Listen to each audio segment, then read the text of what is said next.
If you're tired of the highly competitive gameplay in popular multiplayer games, this list is tailor-made for you.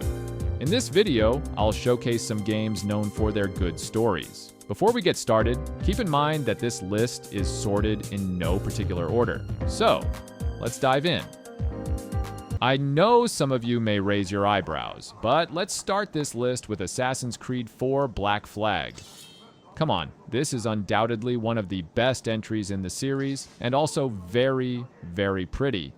It's crafted by the same talented team behind Origins, so that should give you an extra push to dive in. The game is particularly captivating if you enjoy the naval system and the rich, immersive settings. Personally, I'm not the biggest fan of the naval mechanics, but I managed to enjoy it until the end. You'll notice the grindy structure that has become a hallmark of Ubisoft's recent games, but here it's not as overwhelming. The combat system is quite similar to Assassin's Creed 3, but where Black Flag truly excels is its story mode. Unlike the typical revenge narrative, this game offers a more personal tale, showcasing Edward's growth with each mission. It's filled with emotional and unique moments that can really draw you in. Give it a try and you might find yourself hooked.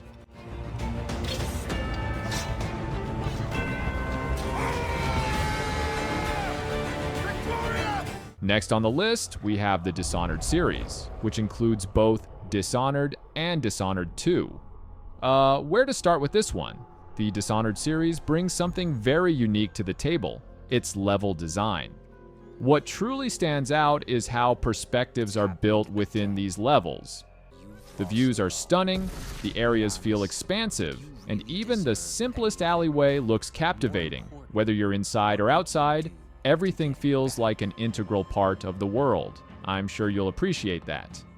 The levels are not overly complex, there aren't a ton of routes to take, but the ones that are there look and feel incredibly distinct. Sometimes you'll encounter just two buildings and a generic iron wall, yet it still manages to look pretty impressive. As for the story, personally, I found the story of Dishonored 1 to be more engaging than Dishonored 2. That's not to say the second game is bad, it's actually quite good. It's just that the narrative in the first game really hooked me. So, if you haven't tried the Dishonored series yet, you definitely should. You might find yourself as enthralled by it as I was. Following the Dishonored series, we have the Deus Ex Series. What a treat this series is. All of the Deus Ex games are quite affordable nowadays, which is fantastic.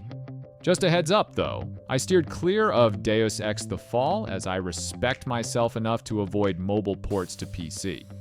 For me, the original Deus Ex stands out as the best game in the series, but its successors are still pretty solid.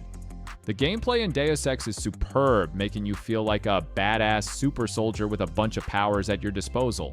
What's great is that the game accommodates any playstyle, whether you go lethal, non-lethal, guns blazing, or stealthy. You can experiment with different approaches on each mission, and all the playstyles are genuinely fun. Now, speaking of successors, Deus Ex Mankind Divided is also a top choice for me. From a mechanical standpoint, it might just be the best in the series, especially when it comes to perfecting the stealth gameplay. The side quests are definite highlights. However, having only a single hub went against the earlier ethos and the international flavor that the series is known for. And the main storyline felt like it was abruptly cut off at the end of Act 2, which always sticks out as a sore spot when looking back at the game. Despite this, Mankind Divided, Human Revolution, and the other Deus Ex games are all worth playing. They each offer unique experiences that any fan of the genre will appreciate. Next on the list is the Thaumaturge. The writing in this game is absolutely top-notch. The lore is so meticulously crafted that it immerses you completely in its setting, making the characters and the world truly compelling. Now, fair warning, there's quite a bit of reading involved, but trust me, it's all worth it. The depth of the story and the richness of the world building make every page a delight to delve into.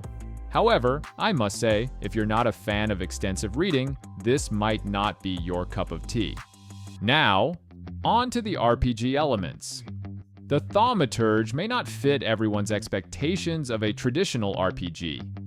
It's more of a simplified RPG, with its focus squarely on storytelling.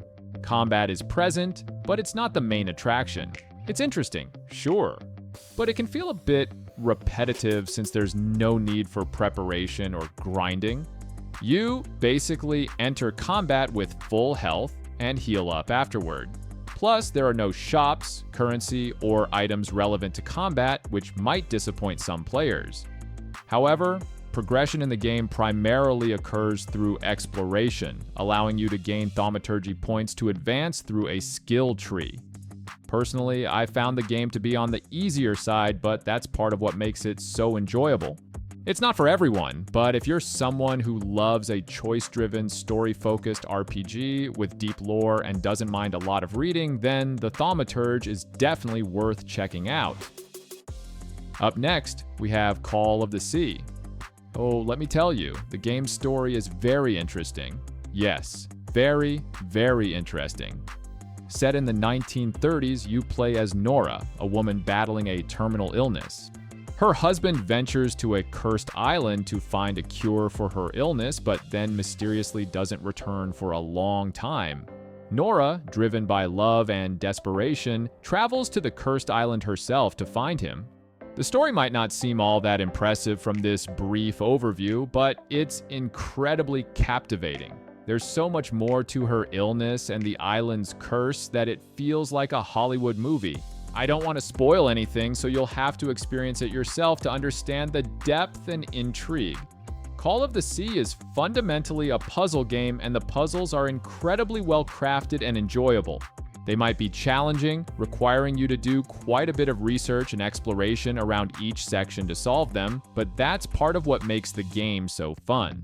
The graphics are stunning, and the game masterfully transitions from a paradise-like island setting to a more eerie, horror-like atmosphere. It does this so seamlessly that it keeps you engaged. So if you haven't tried it yet, then I recommend this one. From the puzzling adventure in Call of the Sea, let's check out Arthur Morgan's journey in Red Dead Redemption 2. If you've watched my previous videos, you know this game frequently makes an appearance. But honestly, why not? The story of Red Dead Redemption 2 is undoubtedly one of the best in the entire history of gaming, at least for me. I first played it back in 2018 and was instantly hooked by its narrative. I don't want to spoil anything, but if you haven't played it yet, brace yourself for some heart-wrenching scenes.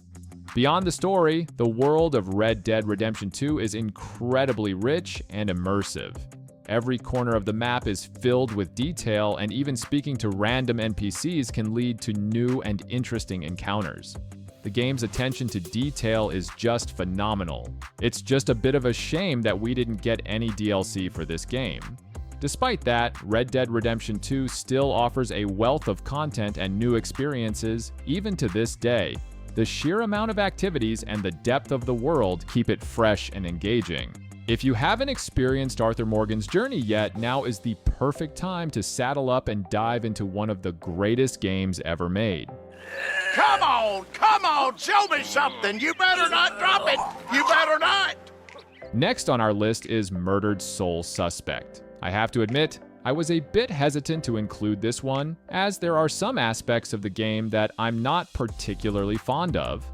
However, since we're talking about good story games in this video, Murdered Soul Suspect fits the bill quite well. In this game, you step into the shoes of Detective Ronan, who was murdered while hunting down a serial killer known as the Bell Killer in the town of Salem. The premise alone is pretty intriguing. I mean, who wouldn't love the idea of a detective solving his own murder from beyond the grave? Plus, the mystery surrounding the serial killer is genuinely engaging and keeps you hooked throughout the game. The atmosphere of the game is also quite impressive. The entire game unfolds over a single night, and the darkness of the town really adds to Ronan's ghostly aura. As for the gameplay, it mainly revolves around stealth sections where you must outmaneuver wraith-like creatures called demons and stealthily dispatch them. While the main story progresses rather well, it's unfortunately not very long and features a relatively small cast of characters, which somewhat limits the impact of the killer's identity reveal. Now, Murdered Soul Suspect may not be a Game of the Year contender or anything like that, but it's still a solid narrative experience with some intriguing ideas and concepts. Personally, I feel like it could have benefited from a director's cut to smooth out some of its rough edges and add more content. Overall, if you're a fan of mystery and supernatural elements, Murdered Soul Suspect is definitely worth giving a shot. Up next, we have the Tomb Raider Reboot Trilogy, which includes Tomb Raider, Rise of the Tomb Raider, and Shadow of the Tomb Raider. Personally, out of the 3 games, Shadow of the Tomb Raider is my favorite. These games mainly focus on exploration and puzzles, with some combat thrown in here and there for good measure. What's neat is that you can adjust the difficulty separately for combat, exploration, and puzzles, which adds to the immersion. Setting the difficulty to hard for the latter 2 aspects really enhances the experience by removing the constant hand-holding. But don't get me wrong, Tomb Raider and Rise of the Tomb Raider are definitely worth your time as well. They all tie into each other seamlessly, forming a cohesive narrative. I highly recommend starting from Tomb Raider, as it sets the stage for Lara's journey and the challenges she faces in Shadow of the Tomb Raider. Gameplay-wise, all 3 games offer a variety of approaches, but personally, I find stealth to be particularly satisfying, especially in Shadow of the Tomb Raider. If you haven't had the chance to dive into Lara Croft's adventures yet, there's a convenient game bundle available on Steam that includes all 3 games along with their DLCs, and it's priced quite affordably. Well, look what I found. Don't move. Don't try me. Continuing our list, we have Heavy Rain. Now, I know opinions on this game can be quite divided, but personally, I think Heavy Rain doesn't deserve all the hate it's received over the years. This narrative-driven game, directed by David Cage, may not be everyone's cup of tea, but it certainly has its merits. Heavy Rain prioritizes its story over gameplay, offering an interactive-like experience that keeps players engaged through QTE events while maintaining immersion in the narrative. You don't play Heavy Rain for the gameplay, you play it for the story.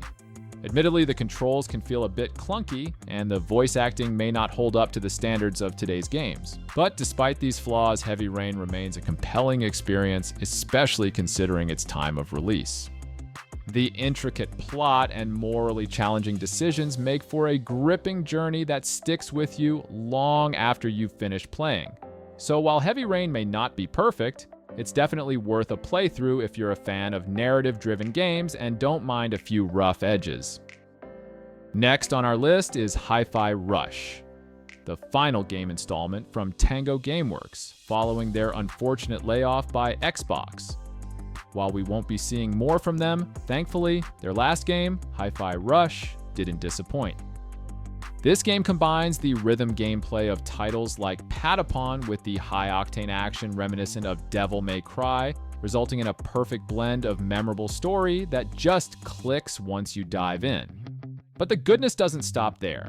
Hi-Fi Rush offers a plethora of extra content once you've completed the main game. There's a 5th, even harder difficulty level, the expected new Game Plus, and on top of that, extra rooms added to each normal level with unique challenges inside them, cosmetics to unlock and customize characters, and an entire challenge tower mode. It's rare to find a game that's so polished, mechanically tight, and sounds as amazing as Hi-Fi Rush does. The story adds its own charm, and overall, it's an absolute delight to play. In fact, Hi-Fi Rush feels like the kind of amazing exclusive that one would expect from Nintendo, not Xbox. If you're a fan of rhythm games or action-packed adventures, Hi-Fi Rush is a must-play. Tuck and roll, Chai. What?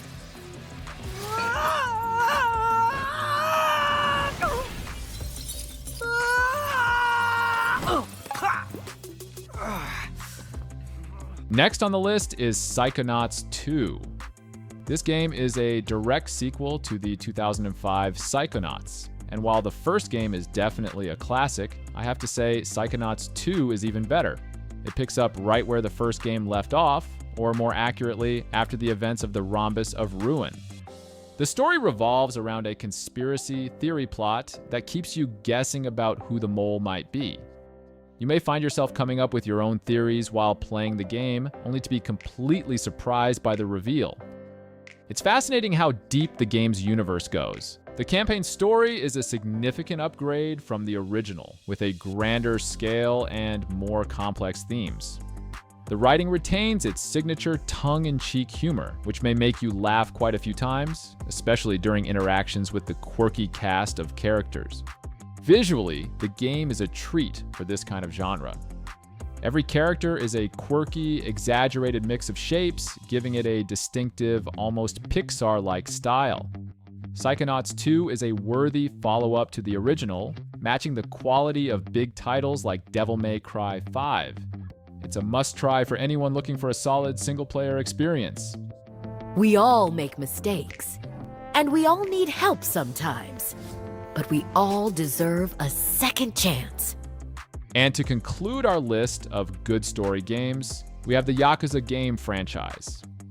If you have a lot of gaming time and want to fully experience the story, I recommend playing all of them. But if you really have to skip some, then you might want to skip 3, 4, and 5. The story from 0 to Kiwami 2 is pretty much perfect. It was a blast. In Yakuza 3, the game explores a different side of Kiryu, which is really important in the grand scheme, but 4 and 5? Well, they can be a bit of a mess. They're horribly paced, and to be honest, kinda stupid. You'll find a lot of things that just don't make sense. Some beloved characters even get ruined. However, Yakuza 6 is a good comeback. They had a very clear vision with that one, but it might not hit as hard if you haven't played the previous games, or it might not hit you at all. That being said, even if the 3rd, 4th, and 5th are considered the weakest in the franchise, that doesn't mean they're bad games overall. Each of them has genuinely good moments, and still quite enjoyable, despite their flaws. Now, for 7 and 8 games, Kamurocho, the main setting for most of the series, becomes layered with so many memories that it's impossible to go anywhere in the city without each storefront or random door in an alley holding some significance. Watching the city slowly change throughout the series is fascinating and makes Kamurocho feel like a living, breathing city. The games are so interconnected that there are no truly skippable entries. The main stories alone make Yakuza worth playing, and the side stories are equally compelling. The setting and characters are so richly developed that they make the games worth playing on their own. The gameplay is consistently fun and never feels stale. Plus, if you take the time to learn the mechanics, it goes far beyond a simple button masher. One thing to watch out for, though, is that each game tends to start slowly as they introduce new story elements, characters, and gameplay mechanics. But trust me, once you get past the initial slow burn, you'll be hooked. 40年も生きてやっとわかった。俺もあんたも自分に正直に生きてはならない人間なんだ。And that's it. Which of these games have you already played or are currently playing? If you have any recommendations that will make this list even better, please let us know in the comments. And if you enjoyed watching this video, please consider liking and subscribing to my channel. Until next time, happy gaming.